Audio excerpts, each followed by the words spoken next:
Praise the lord. నేటి దిన వాగ్దానము. సమాజ మధ్యంన నిన్ను స్తుతించెదను. కీర్తనలు 22:2. కీర్తనలోని దావీదు మాటలు.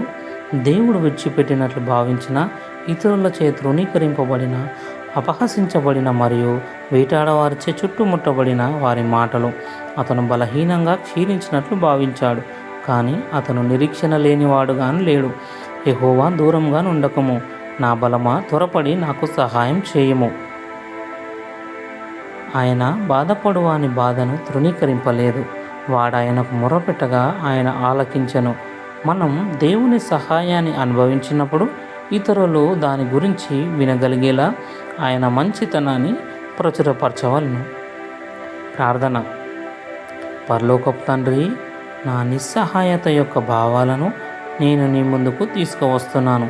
నా హృదయంలో సరికొత్త ఆశలకు ఊపిరి ఊది నీ నామాన్ని స్తుతించడంలో నాకు సహాయం చేయమని యేసయ్య నామంలో ప్రార్థిస్తున్నా తండ్రి. ఆమెన్.